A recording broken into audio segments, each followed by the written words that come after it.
regulation at insurance regulation at its core is about protecting consumers.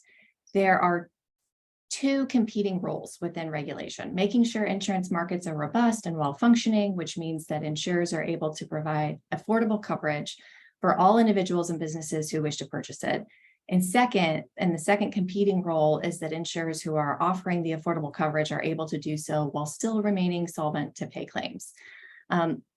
This is especially difficult when large loss events occur, which drives up the loss experience. Core pricing is based on prior loss experience. It's even more challenging when multiple extreme loss events occur in a relatively short time frame, meaning insurers can't fully recover and recoup from losses before another big event comes along. So all of this to say, insurance regulators are consumer advocates working to ensure that pricing is adequate so that insurers can pay claims, but not excessive, so consumers are able to afford the coverage and have access to it when they need it the most. There are other critical functions like fraud tracking, market conduct, and consumer outreach, but those all play into keeping losses and expenses low so that rates stay affordable and claims are getting paid. And as I walk through all of the content for today, please feel free to jump in, ask questions. I will monitor the chat as well, so you can drop a note in the chat as well. All right, so if you thought insurance regulation was somewhat obscure, then the NAIC is probably like a foreign entity. The NAIC assists regulators by providing support services such as software applications like SURF. That's probably the one that most people are most familiar with. It's an online filing system for rates and forms. And then we promote uniformity across lines for things like financial and market conduct exams and model law creation. We serve all the regulators across the country and the US territories, so 56 departments. We're providing tools to streamline their day-to-day functions, and we host forums so regulators can work on complex issues together. For over a decade, the NAIC has had a forum for discussion on climate risk and resilience. And then in 2022, the topic really was elevated to an executive level task force, which essentially just means more of the commissioners were focused on it as opposed to the topic being mostly driven at the staff level. Okay. All right, so now that I've given you a bit of an overview about insurance regulation and the NAIC, I'll outline what we're going to discuss today. First, I'll talk about why regulators care about this topic, and then I'll cover some of the ways they're working to address it through things like risk assessment, advocating for legislation to tackle mitigation and resiliency efforts, and informing consumers about ways to reduce their risk. The focus of the discussion is how states promote resilience. And, as Jim mentioned earlier, resilience is a term that can hold multiple meanings. And it was thrown around a lot during the pandemic years. So we had to be resilient to a number of changes coming our way constantly during that time. And there are a lot of definitions of resilience, but ultimately it comes down to the ability to adapt and recover from disruption. So the presentation today, I'm really talking about disruption from catastrophic weather events. And as I'll note in the description a little bit further, it doesn't even have to be catastrophic. It's just like the endemic risk, the endemic losses, and how the industry can help support people through those loss events and remain resilient and solvent during those times. So we'll cover examples of ways that states are addressing risk mitigation and resilience, and then the importance of communicating amongst all key stakeholders about risk management practices within their own personal lives, and additionally where people can go to find more information and resources on the topic. You're all probably very familiar with this slide. It gets thrown around a lot. Billion-dollar events are happening with more frequency. In 2022, there were 18 weather-related disasters that impacted the US, each exceeding $1 billion in economic damage. And this is up from the average, which is about 8 events from 1980 to 2022. But it's not just the billion-dollar events that drive heavy losses. According to Aon, here recently, insured losses from natural disasters reached $99 billion in 2022. And Hurricane Ian certainly topped the list, around $55 billion of those in estimated losses. But severe convective storm events last year resulted in $29 billion in insured losses. Already in the first 3 months of 2023, there were 342 tornadoes reported. That's more than double the 3-month average, which is typically 155 events at the beginning of the year. And industry estimates put severe convective storm losses from the first quarter alone in the range of $7 to $9 billion. So again, it's not just these, heavy billion-dollar events. It's all the little events that occur that cause damage and have to be covered by the insurance industry, and then push up those historic losses, which then impact pricing. All right, so on this slide, I'm showing the correlation in natural catastrophe events and the profitability of insurers. This graph on the left shows the profitability in the green line at the bottom, and you can see the arrows pointing to a couple of different dips in profitability over the years in 2011 and 2017, and we'll get to what's kind of driving some of those losses. But just to kind of describe what's going on in this slide, the gray bars are the premiums earned. So steady increase in the premiums. The light blue line at the bottom is the investment gain. So you can see, some movement in investments, but overall it stays pretty steady. The combined expense ratio, very steady, holds very steady. There's not a lot of movement there. And then the red line at the top is actually the loss in LAE. So this is where you've got these big swings in the loss amounts, which is really driving the underlying profitability of the market. This is for homeowners and it's countrywide, and it was 2021 data. And then on the right, you've got this graph that shows the billion-dollar events. And so you've got these spikes in the same years, the 2011, the 2017, there were heavy losses, big drivers of economic damage, but also insured damage during those years. And then, it's kind of interesting because, 2018, again, another bad year in terms of profitability. It wasn't as high on the number of losses, but certainly there were a lot of events or there was a lot of damage that the industry had to cover at that time. And then interestingly, in 2019, 2020, 2021, the number of events was pretty high, but the actual profitability it dip into the negatives. And that could be for a number of factors, increasing. There's some discussion about during that time, fewer damages were incurred from just normal events, like a normal house fire or leak here and there, things like that. So this shows the homeowners line, but obviously all property markets are impacted, and individual lines like allied, earthquake, and flood will also show significant losses due to natural disasters. Flood is not always covered. It's not a covered loss in a lot of cases. So there might be heavy economic damage, but it's lower on the insured loss amounts. And so to talk about some of the events that happened in 2011, there were multiple severe tornadoes in the Southeast. There was a derecho in the Midwest. And then the Joplin tornado, actually here in Missouri, happened in 2011 as well. Hurricane Irene hit in August of 2011, impacting the eastern seaboard all the way up to New York, New Jersey, and Vermont, and caused $13 billion in damage. And meteorologists are actually kind of drawing similarities in the weather conditions shaping up this year with the conditions last seen in 2011. So that's not a great predictor.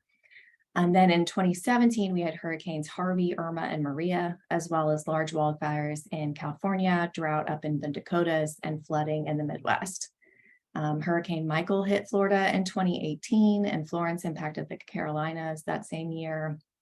And then in 2020 and 2021, still had a significant number of events, but possibly from people staying home, there were fewer individual home losses during that time. So how do insurers remain solvent if they're continually subjected to weather-related loss events? There are a few options. None of them will work on their own. They all kind of come down to strong risk management practices.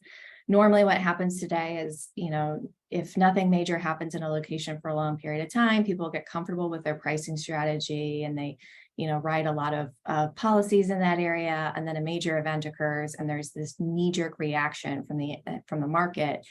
Insurers want to retract or stop offering coverage, or they increase the premiums, but they're limited by the regulation to get the new rates through, right?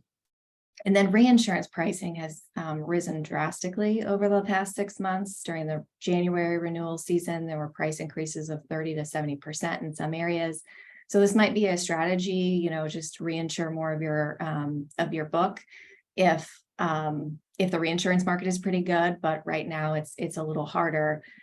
This April renewal season was slightly better, but still saw increases for property cat coverage. There's higher retentions for insurers and a narrowing in terms of the terms and conditions around the covered perils. So the latest forecasts of reinsurance are saying that the market is delicately poised for growth. There's definitely some expansion in cat bonds and ILS, the secondary markets. But this is coming off several years of insurers not covering their cost of capital. So the higher reinsurance cost means insurers are squeezed even further to make a profit. And so strong risk management is really critical. And the best case scenario is really reducing the risk so that losses don't occur in the first place. And obviously we can't change the weather, but we can change where and how we build. So the NAIC and the state insurance regulators are really putting a lot of emphasis on risk mitigation and building more resiliently so that we're not putting properties at risk. Oh, and then maybe just to note, innovating to reduce expenses. So drawing from the conversation a couple of days ago on innovation. And I think, there's a lot to be said for how that can help provide new tools and resources for the industry to help support growth in these markets where they may be otherwise constrained. There's also, a cost of innovation too, so that can play into the expenses as well. And a lot of times the coverage ends up getting pushed into a surplus lines product or something like that, especially with the innovative strategies for products to cover the losses. Okay, so with that in mind, and the focus on resilience, the NAIC Climate and Resiliency Task Force focused all of our discussions in 2022, nearly all of our discussions on pre-disaster mitigation efforts. And we built this webpage to identify ways that regulators are already engaged on the topic, but also how to help regulators along the journey and kind of provide resources so that they know where to turn for advice and information. So I put a link to the Climate and Resiliency Task Force landing page, just in case anybody's interested in following that group. And then our actual webpage link is here, the Natural Catastrophe Risk Mitigation and Resiliency Resources. And we've outlined the strategies around these themes. So I'll walk through each one of them on the following slides, but just high level, it comes down to risk assessment, identifying what the risks are and who needs to be involved to help resolve them. Land use and building codes, this really plays into where and how we build matters. And so are we putting properties in harm's way? Are we building in such a way that they're not going to be resilient to the weather events that are common to that area? Are we mitigating what we can in terms of the hazards? Are we, retrofitting properties so that they're more resilient to damage? And then with that, there has to be a funding mechanism to get these properties built up to a higher standard. And then consumers have to acknowledge that they have the risk in order to actually do something about it. And insurance access is really critical for the whole resilience landscape. I mean, we'll talk a little bit about, the ways that we can ensure that insurance remains accessible and affordable.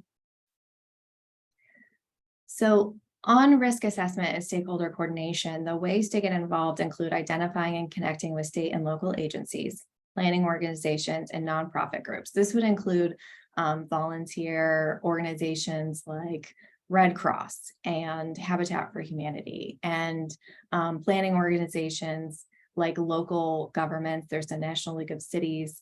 A lot of them have resources on resilience and ways to get involved. Some states actually have a resilience office or an officer that sits within the governor's administration or commonly in the state environmental protection agency. And there are so many entities involved in resilience and emergency planning. It can be really perplexing and complex just to understand everyone's role and not be duplicating efforts, but be working together as a team. So the NAIC signed an agreement with FEMA in 2020, and we coordinate regional workshops to get everyone on the same page and really communicate during those blue sky events. Because if a disaster occurs, everyone ends up in these disaster resource centers, and it helps if the organizations are familiar with one another. They can have those conversations, they understand the role of the other person or the other agency, and they have a common message. So we're not sending disaster victims mixed messages. We've seen this is really an issue in some of the disaster resource centers where, people come in and they don't have insurance and they don't know where to go, and they'll go up to the DOI and try to get information from them, and they really need to be in the line for FEMA, or vice versa. They're going to the FEMA line to try to get assistance. They wait in these long lines, and then realize that because they had insurance, they don't qualify for any of the FEMA individual assistance. So really everyone needs to be on the same page so that we can share information and get that critical message out to the consumers quickly. Especially after disaster when they're distraught. And then, states can participate in our FEMA advisory and regional workshops, and then identify local hazards and vulnerabilities for the state. So every state has an emergency management plan in place, and those are approved through FEMA. And a lot of times, the hazards that are included are really just built on historical losses, and they're not really proactively looking at other events and the proliferation of events that are occurring in our world today. So really getting on the same page and getting accurate information is super critical for an accurate risk assessment. So what are states doing? The Oregon Department, they worked with the Department of Forestry to produce a statewide wildfire risk map. There was some controversy over the map, actually, because it puts consumers in kind of a critical issue if you're identifying their homes as being in a high risk zone, and they didn't know that when they moved in. And so it's critical information to really get to the consumers, but you also don't want to put them in a position where you're maybe impacting their home values after the fact. So really getting out ahead of it is critical here. And pre-event, there are factors to consider when building a resilience strategy against multiple perils. So consider that a risk to a given region is earthquake and flood. Like in Southeast Missouri, we have earthquakes and we have floods. You don't necessarily want to prop up a home on an elevated foundation knowing that there's an earthquake risk as well. And so a risk assessment is critical for informing the overall strategy. And then the California Department, in partnership with the state emergency preparedness agencies, developed the Safer from Wildfires framework, which is now a state law. And the department has implemented one of the recommendations, which is to enforce new insurance pricing regulation, recognizing and rewarding wildfire safety and mitigation efforts made by homeowners and businesses, which might seem cumbersome, to be honest, to the industry, but is really critical for maintaining access to coverage when they've had, so many wildfire events in the past, and reducing the losses overall, because that's an incentive to get people to reduce their risk. Connecticut, after Superstorm Sandy, they launched a long-term recovery committee, which included representatives from state agencies, including the Connecticut Department of Insurance. So again, just getting all the stakeholders together. The long-term recovery committee worked with Connecticut Rises, which is a voluntary organization active in disaster. They created a recovery tool, which was a guide for communities setting up recovery and disaster case management at the municipal level. And then they had several executive orders. The first established a state agency fostering resilience council. And then it directed the Connecticut Department of Administrative Services, the Department of Energy and Environmental Protection, and the Insurance Department to work together on with the state building inspector, which oversees building codes, so that they can ensure that the building code the latest building code was adopted to increase the resilience of new and renovated homes and buildings in the area. And similarly, Minnesota has an all-of-state agency approach, or all-of-state government, where they've developed a framework for climate goals, working with various departments across the state. They have worked to update the state building codes and tie in their energy codes. So one of the strategies is to think about how to tie energy and building codes together. There's federal funding to improve buildings efficiency ratings, and they're considering how to tie building codes into that, making them more resilient to future damage as well. So actually, most of the state insurance departments don't have much control over their building codes, but they can advocate for better codes, and they can do this collectively by working with other state agencies. However, we know stronger construction methods can reduce the damage from weather-related events. And so it's really critical to get those building codes established. It's very difficult in parts of the country, especially on the enforcement side. Their building codes are adopted on a 3-year cycle based on the latest building science. So the International Code Council determines the construction attributes that are adopted in the latest code requirements. And it really started as life safety, especially for firefighters who were entering burning buildings to make sure that they weren't going to collapse on them. But it's really expanded to reducing property damage as well, and factors that kind of tie into that, better roof construction and things of that nature. There are some organizations like FEMA and the Federal Alliance for Safe Homes that allow you to look up your building code, which is kind of fun to do. You can actually type in your address and then it pulls back your code. One that I really like is inspecttoprotect.org, and that one was built by the Federal Alliance for Safe Homes, which is an organization we work with a lot. And then Verisk, actually, they have developed a building code effectiveness grading schedule, which can be used for rating on the underwriting and rate making side. So it really incentivizes the use of stronger building codes when they implement those in pricing. There is proof that building codes work. The National Institute for Building Sciences released this study in 2019, which shows that adopting and enforcing current model codes saves $11 per $1 spent. So really, a lot of times, it's not that much more expensive to build up to code. It comes down to what materials are you using, and are you checking all of these boxes?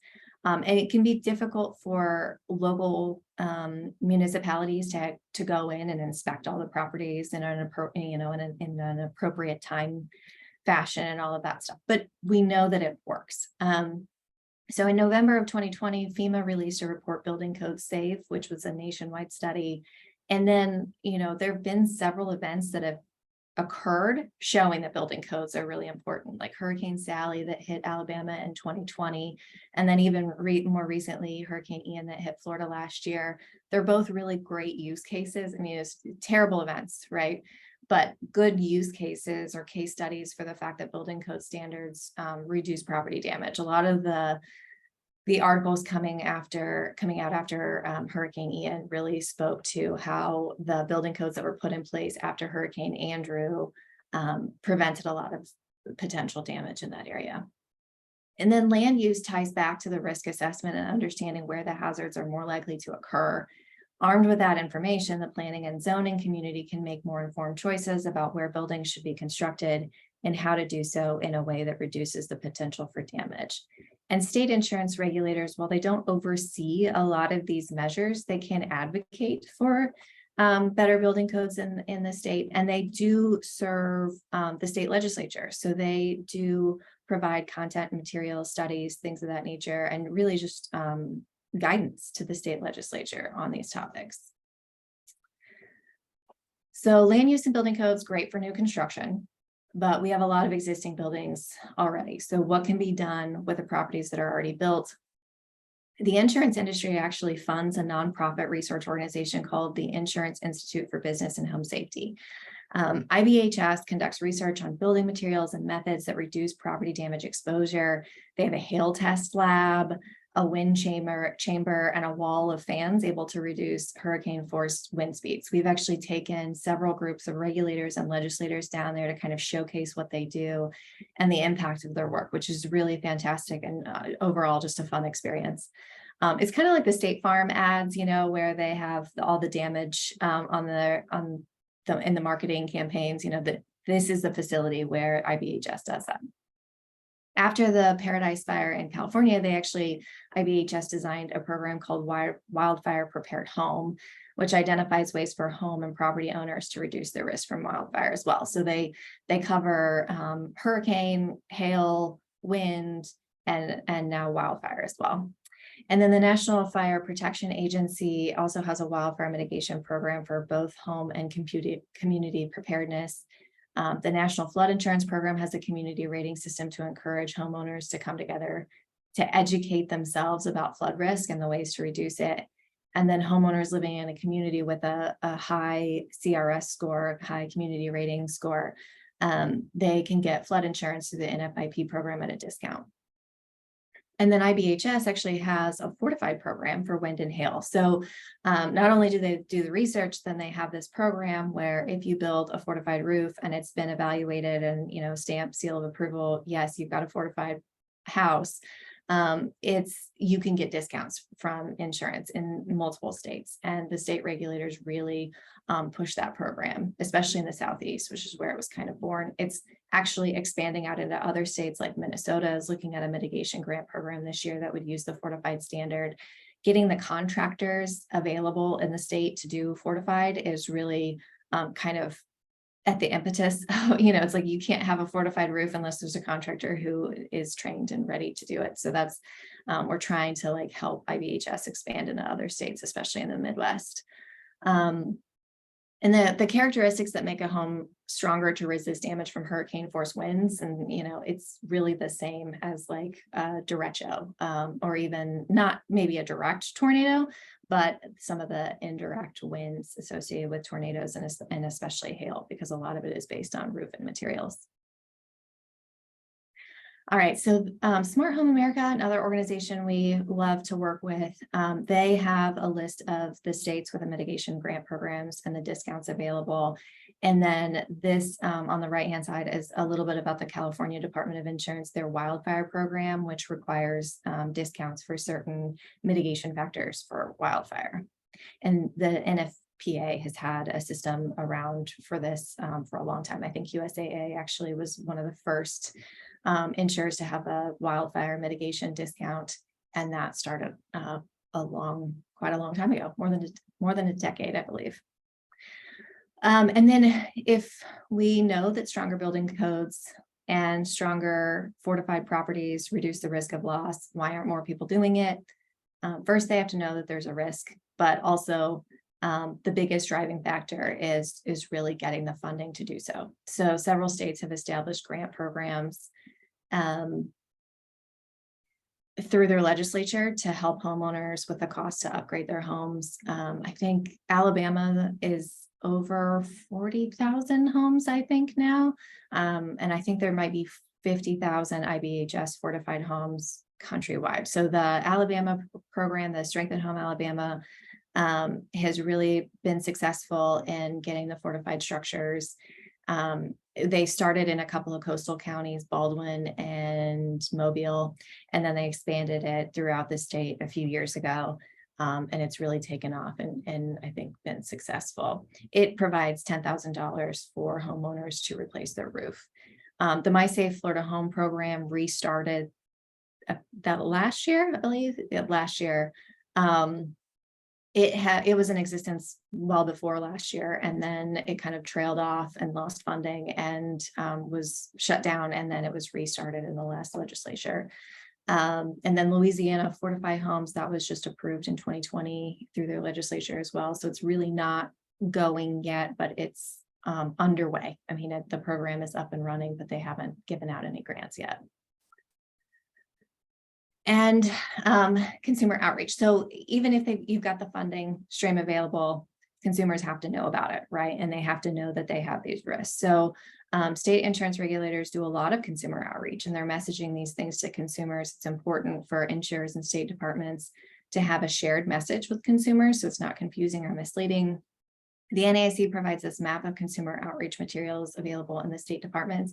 And I know a lot of the companies are also, sharing these messages about risk mitigation to homeowners. I know my personal insurer provides content on, like weatherizing your home before the winter and preparing for storms ahead of spring storm damage. So I think it's important for all of us to kind of get on the same message and have a consistent message so that consumers are not confused. And then there are other organizations that inform consumers about mitigation as well. Ready.gov is a federal program that provides information for consumers about how to plan and prepare ahead of storm season. The Insurance Institute for Business and Home Safety also has a consumer outreach materials in addition to the research that they provide to the industry. I had to highlight the Illinois department there because it's local and, they have a fantastic staff with resources available on the website. And then the What the Flood is actually a program that the NAIC had created to identify, to inform consumers about the difference between homeowners insurance and flood. And so to identify that, a lot of people think that they're covered for flood insurance because they have a homeowner's policy, but they don't realize that doesn't actually cover them for that peril. United Policyholders is a consumer representative that's funded by the NAIC. And Amy Bach with that organization has been really critical to a lot of the wildfire outreach and just helping the victims in the Western states to recover from the wildfires in recent years. And then I mentioned the Federal Alliance for Safe Homes. They really do a lot of work in the Southeast, especially in Florida, and provide a lot of really great tools. After, during the, I think it was 2020, 2021 area where there were a lot of people who were like going out and purchasing homes without even inspecting them. They provided a tool to help kind of guide people along, like how to pick a resilient home, even if you're not going to have it inspected.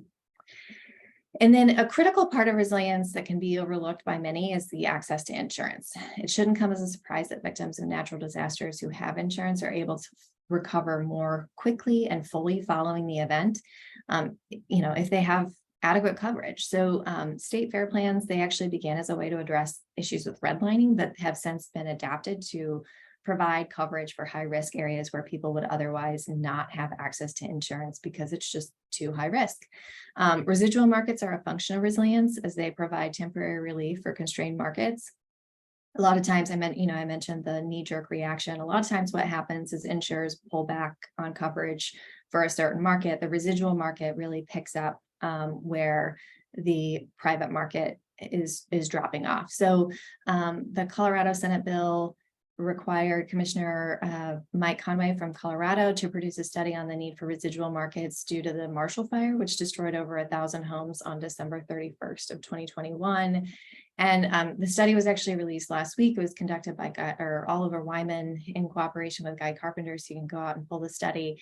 It didn't point out the need to establish a residual market for the state per se, but it did highlight some issues with lower competition and some market contraction due to smaller insurers reducing their exposures in the state after that event.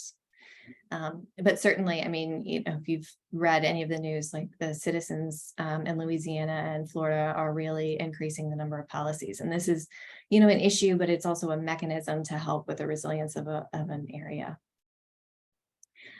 So in the immediate aftermath of disaster, state insurance departments enforce regulations to ensure that consumers don't have a disruption in their coverage. And they also do things like, issue notices or regulation to require early prescription refills. So there are different things that a department will do in the immediate aftermath of a disaster just to make sure that there's continuity of coverage for consumers who are victims of the natural disaster.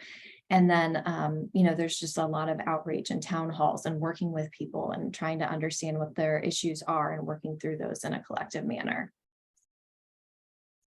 So to support all of this work and the state efforts in these areas, we and then to give them the tools and resources that they need to do their jobs effectively, we created this Catastrophe Modeling Center of Excellence.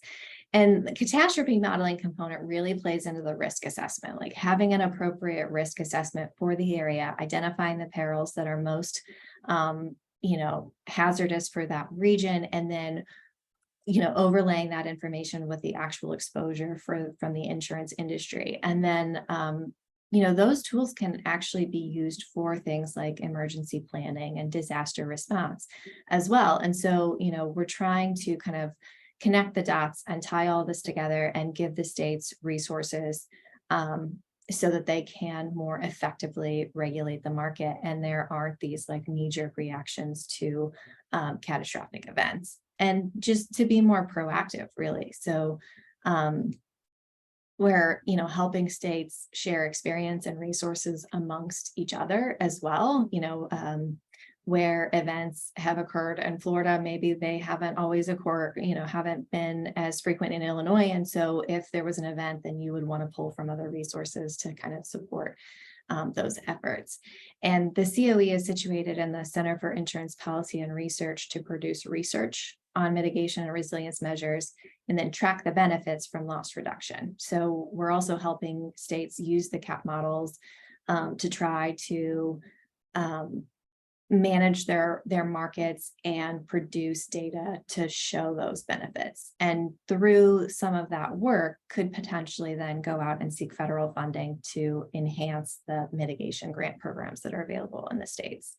So that's really the goal. And I think, the ask of the industry would be to help track some of those metrics, as states stand up programs for fortified, are insurers tracking those numbers and the homes that are fortified, so that you can see what the losses maybe could have been if they weren't fortified, or you can see the difference between the fortified homes versus the non-fortified homes.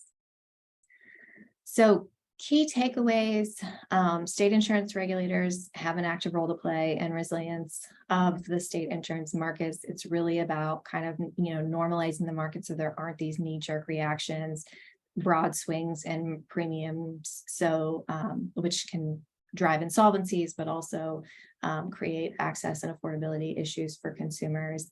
And then there's no real one-size-fits-all approach. Every state's going to be a little bit different in terms of the perils that are plaguing their area, but also in the way that their state government's set up, and the way that their consumers receive information on their risk assessments. So if there isn't a real one-size-fits-all approach, we all kind of have to work collaboratively to get this going in every state. And then the collaboration and ongoing communication is really critical, just to keep on it.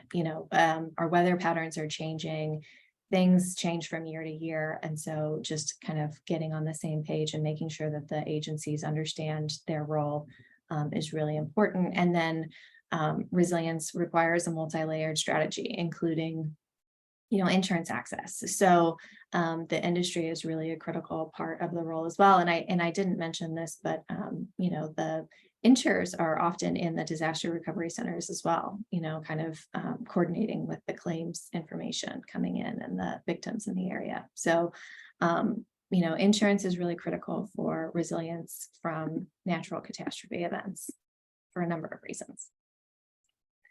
And I don't see anything in the chat, but happy to take questions.